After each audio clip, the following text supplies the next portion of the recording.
네, 되게 중요한 선포예요. 다시 한번 예수님이 부활하셨습니다. 네, 예수님이 부활하셨다라는 것이 기독교 신앙에 있어서 가장 강력한 힘이 됩니다.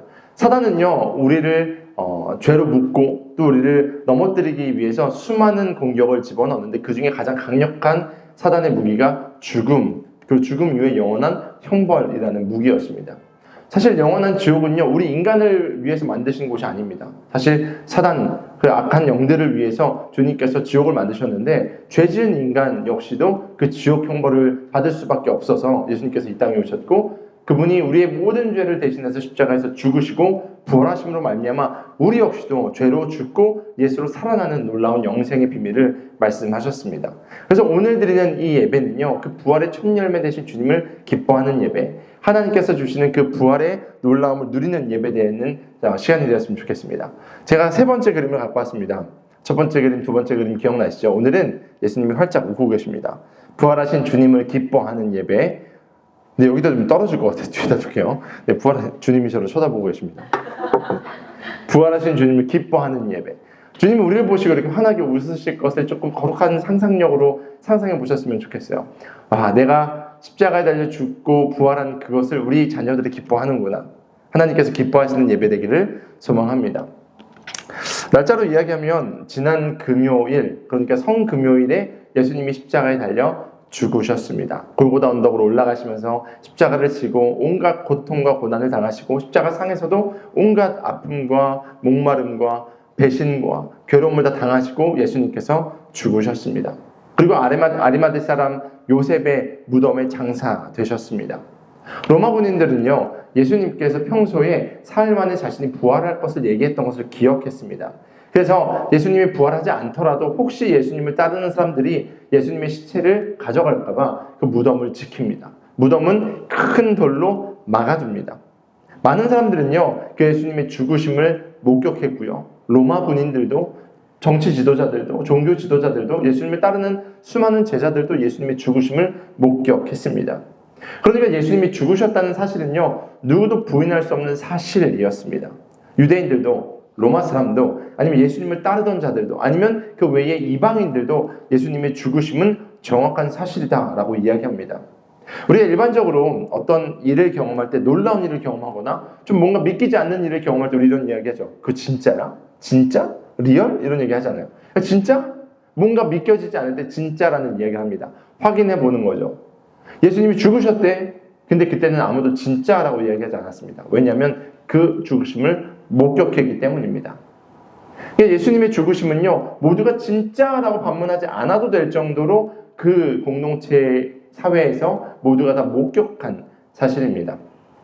요즘은요, 워낙 가짜뉴스도 많고요, AI를 이용한 여러 가지 조작도 가능하기 때문에 페이크 작업도 쉬워지니까요, 저 역시도 어떤 뉴스를 접하거나 어떤 자료를 볼 때 한 번 더 생각하게 됩니다. 이거 진짜일까? 가짜일까? 이거 괜히 또 뭐 문제 있는 거 아니야? 논문을 쓰다 보니까 글을 읽습니다. 근데 글을 읽는데 뭔가 상충되는 논지가 있으면 또 고민합니다. 책이라고 100% 맞지 않거든요.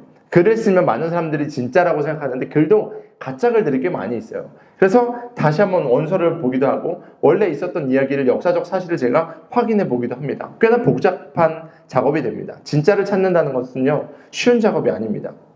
그런데 어떤 사건에 있어서 그것이 진짜인지 가짜인지를 정확히 판가름하는 방식이 있습니다. 뉴스를 보는 것도 아닙니다. 왜냐하면 뉴스 역시도 조작될 수 있기 때문이에요. 아니면 증거 물품도 조작될 수 있기 때문에 증거도 아니에요.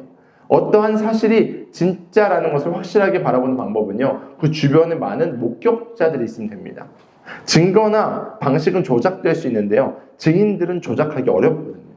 그 자리에 10명 있으면요, 10명을 다 속여야 되고요. 아니면 100명 있으면, 1000명 있으면, 10,000명 있으면 그 사람들을 다 꼬셔야 되기 때문에 증인을 섭외하거나 증인을 꼬시는 것은 쉬운 것이 아닙니다. 그래서 증거력에 있어서도 증인이라는 것이 매우 중요합니다. 예수님의 십자가 사건도 마찬가지였습니다. 그분의 십자가 사건이 진짜인 이유는요, 그 당시에 증인들 때문입니다. 분명히 예수님을 따르던 사람들도 있었고요, 예수님을 십자가에 못 박으라고 했던 무리들도 있고요, 예수님을 싫어하는 무리들도 있었습니다. 근데 그 무리들이, 그 모든 사람들이 동일하게 봤던 사건이 바로 예수님의 죽으심이었습니다. 제자들도, 골고다 언덕의 성난 군중들도, 그리고 예수님을 십자가에 달아 죽이려고 했던 모든 작업을 한 로마 군인들도, 그리고 예수님을 뒤에서 조종하려고 했던 종교 지도자들도, 심지어 마지막까지 안타까워했던 예수님을 따르던 여인들조차도 예수님의 죽음을 똑똑히 바라봤습니다. 그래서 제가 상상해보건대 아마 골고다 언덕, 아니 예루살렘 전체는요 슬픔으로 가득했을 겁니다. 며칠 전만 해도 호산나, 지난주 우리 예배 기억나시죠? 호산나 다윗의 자손이 우리를 구원하소서 외쳤던 그 사람들은요 예수님을 못 박았습니다. 그들이 바라봤던 메시아, 그런데 그 메시아가 자신들의 기대에 못 미치니까 메시아를 죽인 그들 기뻤을까요? 아니요, 그들도 슬펐을 겁니다. 예수님의 제자들은요 당연히 자신이 믿고 따랐던 리더가 죽음으로 말미암아 그들 모든 것은 사라진 것과 같았을 겁니다. 어땠을까요? 이스라엘 전체는 슬픔과 절망에 빠져 있었을 겁니다. 제자들은요 그뿐만 아니라 마음에 두려움이 가득했습니다. 예수님이 십자가에 달리시자마자 모두가 다 뿔뿔이 흩어집니다. 어떤 제자들은요 완전하게 숨어버리기도 합니다. 이제 예수님의 죽음은요 부정할 수 없는 역사적 사실이 됩니다. 예수님의 죽음에 대한 역사학자 요세푸스, 잘 아시죠? 유대 역사학자인데 요세푸스는 이렇게 이야기합니다. 그리스도라 불리는 예수라는 지혜로운 사람이 있었는데 그는 많은 유대인들과 헬라인들의 제자가 되게 했다. 빌라도는 지도자들의 고발에 의해 그를 십자가형에 처했다. 역사학자예요. 예수님을 따르는 제자도 아니었고 그냥 요세푸스는 유대 역사학자인데 이 사람은 그 역사적 사실을 이렇게 기록합니다. 이번엔 로마의 역사학자인 타키투스는요 자신의 저서인 연대기에 이렇게 씁니다. 크리스투스는, 그러니까 예수 그리스도를 얘기하는 거죠. 크리스투스는 티베리우스의 치하에서 본디오 빌라도에 의해 형을 받았다. 그 이름은 잠시 동안 사라진 듯 했지만 다시 유대에서 시작되어 로마에까지 퍼졌다. 예수님의 죽으심 이후에 있는 사건까지도 지금 기록하고 있습니다. 이처럼 예수님의 죽으심은요 유대의 역사에서도 로마의 역사에서도 역사적인 문헌에 기록된 사실입니다. 예수님은 분명히 죽으셨습니다. 그리고 무덤에 묻히셨습니다. 그것을 목격한 모든 사람들은 이렇게 생각했겠죠. 이제 끝났구나. 이제 예수라는 이름은 더 이상 들리지 않겠구나. 왜요? 죽었으니까요. 인간은 죽고 나서 살아난 적이 없습니다. 그러니까 예수님이 죽으셨다라는 것은 그들 모두에게 그냥 모든 것이 끝났다라는 생각을 갖게 했을 겁니다. 그러나 하나님은 예수님의 십자가의 죽으심을 끝으로 생각하지 않으셨습니다. 오히려 예수님은 십자가에 달려 죽으심으로 말미암아 부활의 시작을 알리셨습니다. 죽으심은요 부활의 서막이었던 것이죠. 부활의 시작이 이미 십자가에서부터 시작되었습니다. 예수님은요 약속하신 사흘 만에 돌문을 여시고 부활하셨습니다. 오늘 본문은요 예수님의 부활을 목격한 제자들의 반응이 기록됩니다. 우리 36절 말씀을 같이 한번 볼게요. 누가복음 24장 36절 말씀 함께 읽어보겠습니다. 시작.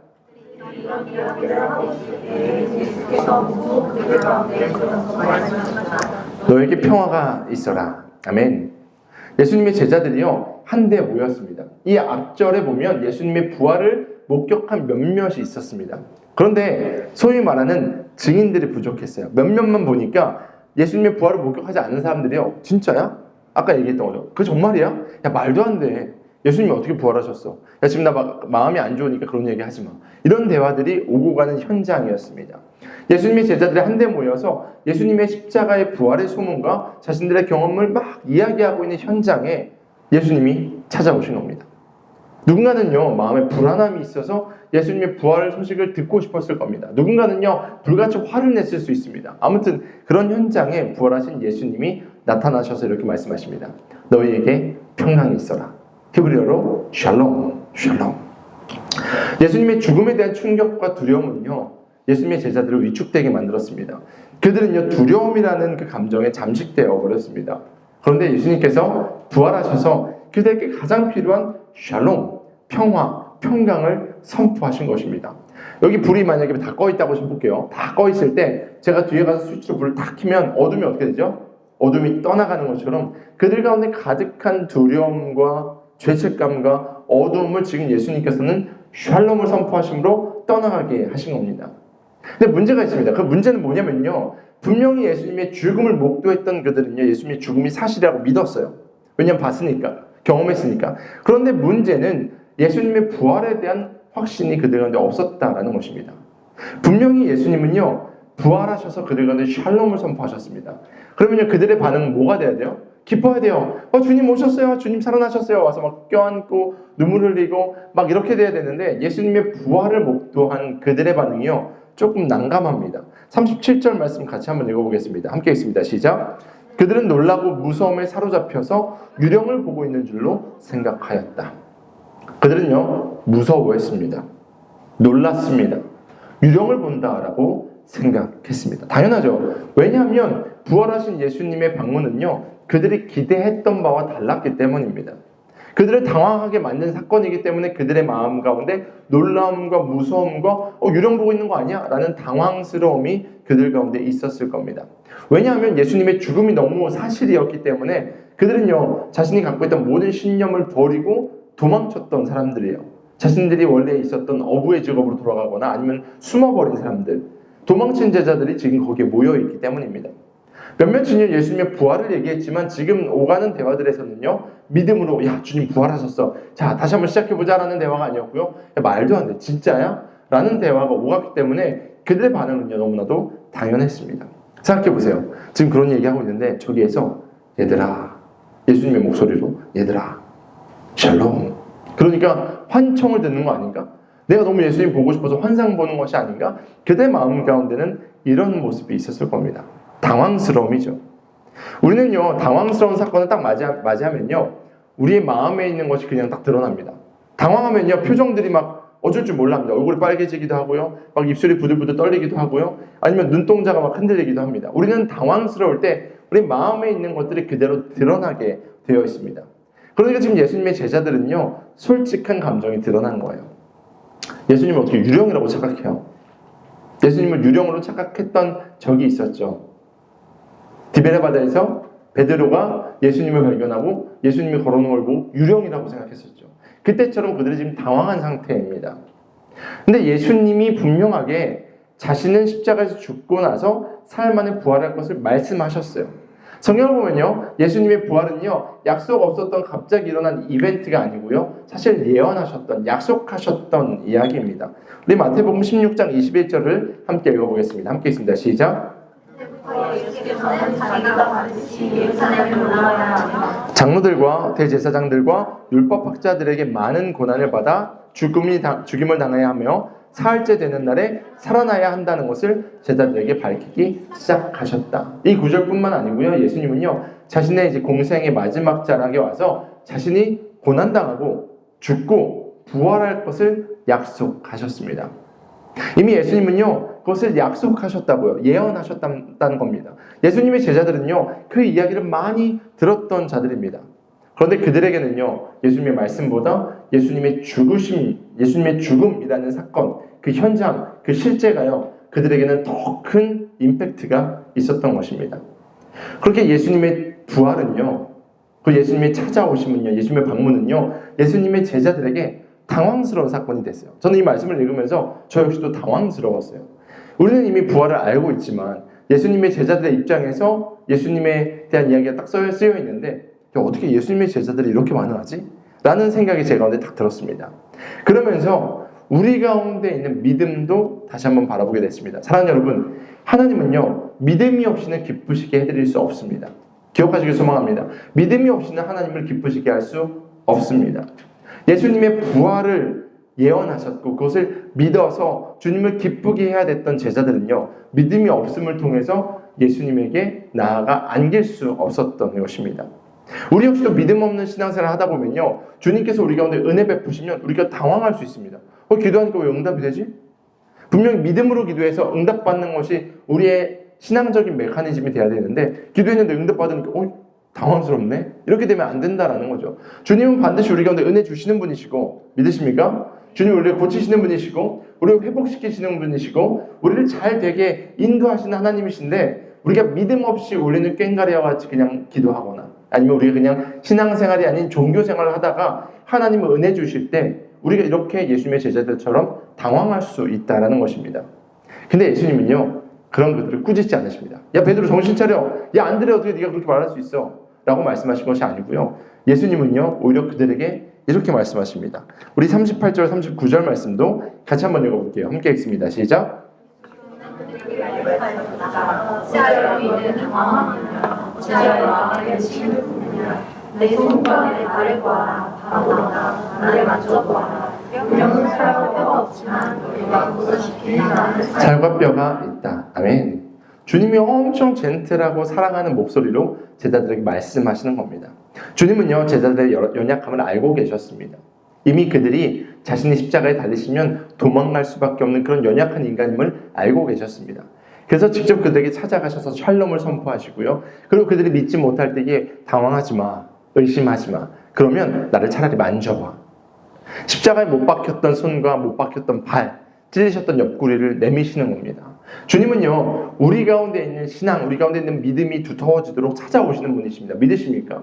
그냥 형이상학적으로 믿으라라고 말씀하시는 분이 아니고요, 우리의 삶에 실제로 들어오셔서 우리와 관계 맺으셔서 우리의 믿음이 성장하도록, 우리가 주님과 가까워지도록, 우리가 의심하지 아니하고 주님을 온전하게 붙들 수 있도록 우리 가운데 자신의 손을 내미시는 분이심을 믿으시길 소망합니다. 우리 주님은요, 그런 분이십니다. 예수님은 그렇게 손과 발을 보여주시면서 그들의 두려움이 떠나가도록, 그리고 그들을 위로하십니다. 진짜 샬롬이 지금 임하는 순간입니다. 샬롬이라고 이야기할 때는 그들이 당황했지만 주님이 자신의 손과 발을 내미시고 그들을 안아주시니까 그들 가운데 진짜 샬롬이 찾아옵니다. 사랑하는 여러분, 주님이 여러분을 찾아오십니다. 주님은요, 멀리서만 일로 와 라고 말씀하시는 분이 아니시고요, 우리 삶 가운데 들어오셔서 우리 가운데 샬롬이 누려지도록, 실제로 우리 가운데 샬롬이 이루어지도록 하시는 분이심을 믿으시길 소망합니다. 근데 주님은요, 한 발 더 나가십니다. 제가 말씀을 보면서 와, 예수님 진짜 멋있다 라고 했던 지점이 이 지점입니다. 41절에 보면요, 예수님이 이렇게 말씀하십니다.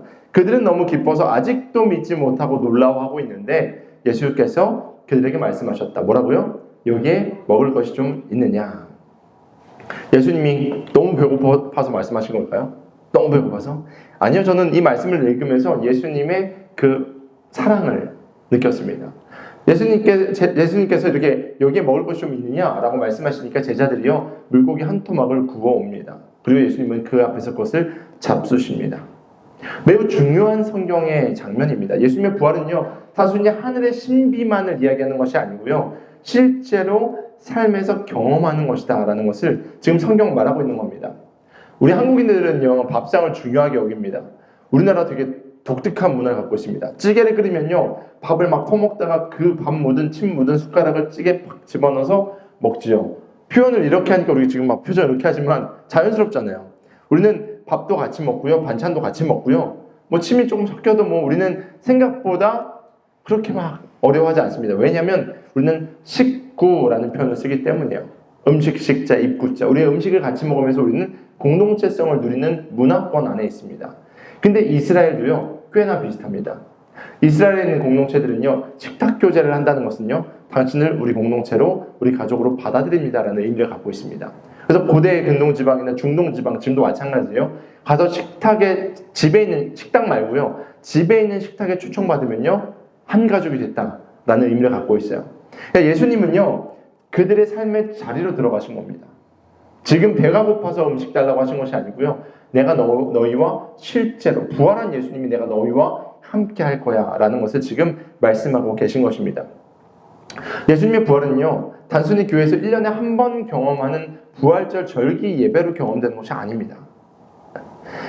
그냥 1년에 한 번 우리가 계란 삶아서 계란 나눠 먹는 것, 그것이 아닙니다. 부활은요, 여러분의 내일 월요일에도, 화요일에도, 수요일에도, 계속 할까요? 네, 목요일, 금요일, 365일, 24시간 매일 경험되어야 되는 실제입니다.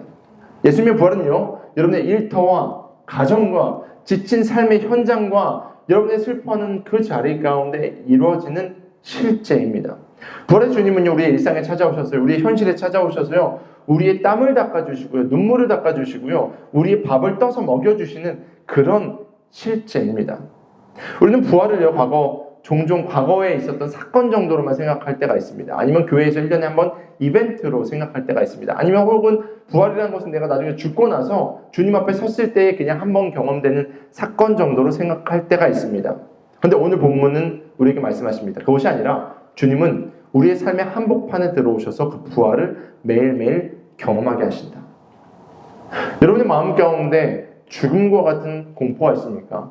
두려움이 있습니까? 경제적인 어려움이 있습니까? 관계 힘듦이 있습니까? 삶의 지침이 있습니까? 주님은 말씀하십니다. 샬롬, 샬롬, 회복될지어다. 그게 안 돼? 나를 만져봐라. 안 돼? 내가 너와 먹고 너와 마시겠다. 이것이 바로 우리 주님의 사랑입니다. 여러분, 십자가의 사건은요, 그냥 뻔 이야기, 아니 그냥 교회의 교리가 아니고요. 예수님의 부활은 먼 이야기, 1년에 한 번의 이야기가 아니고요. 저와 여러분의 삶으로 찾아오신 주님의 사랑입니다. 사랑하는 여러분, 만일 예수님께서 정문을 열고 딱 들어오셔가지고 우리와 함께 오늘 식탁을 나누시면 여러분은 무슨 말씀을 하시겠습니까? 주님이 여러분에게 찾아오셔서 오늘 이 자리 가운데 찾아오셔서 샬롬이라고 얘기하시면 어떻게 반응하시겠습니까? 혹시 두려워 떨거나 의심하거나 무서워하거나 유령 아니야 어버버거리겠습니까? 아니면 기뻐하고 우리 찬양했던 거죠. 즐거워하면서 주님을 껴안고 주님과 함께 그 은혜를 누리시겠습니까? 주님은 우리 가운데 말씀하십니다. 너희는 내 부활에 참여하는 자들이다. 너희는 이 부활을 누리는 자들이다. 내가 너를 위해서 십자가에서 죽었고 부활했다. 이제 너도 부활 생명을 누려라. 할렐루야. 오늘 드리는 이 예배가, 이 고백이 우리의 365일을 대변하는 고백이 되었으면 좋겠습니다. 하나님은 지금 여러분과 시간을 보내고 싶어 하십니다. 하나님은 매일 여러분과 부활을 누리고 싶어 하십니다. 그래서 주님은 우리에게 이렇게 말씀하십니다. 너희에게 평강이 있을지어다. 할렐루야. 진리입니다. 우리의 삶 가운데 평강이 없을 때 선포하십시오. 내 가운데 평강이 있을 것이다. 왜냐? 주님이 평강이 있을지어다 말씀하셨기 때문에, 주님이 나를 만져보라 말씀하셨기 때문에 예수님은 실제시다. 부활한 주님과 이번 한 주간 우리가 기쁨으로 삶을 살아가는 한 주 되기를 축원합니다. 아니, 여러분의 평생 되기를 축원합니다. 그리고 오늘 그 부활의 주님을 기뻐하며 식탁을 나눌 때에도 참된 기쁨과 감사로 옆에 있는 분들을 주님을 대하듯이 섬기시면서 사랑을 누리시길 바랍니다. 그리고 오늘 이제 저희가 성찬식을 진행할 텐데 그 성찬의 자리에 우리를 부르시는 그 주님의 손길을 누리면서 함께 성찬식을 진행했으면 좋겠습니다. 우리 함께 찬양하고 성찬을 준비했으면 좋겠는데요. 우리 주와 함께 찬양 부르도록 하겠습니다. 날마다 주와 함께 우리 찬양 부르실 때에 우리 목회팀은 성찬 준비해 주시면 감사하겠습니다.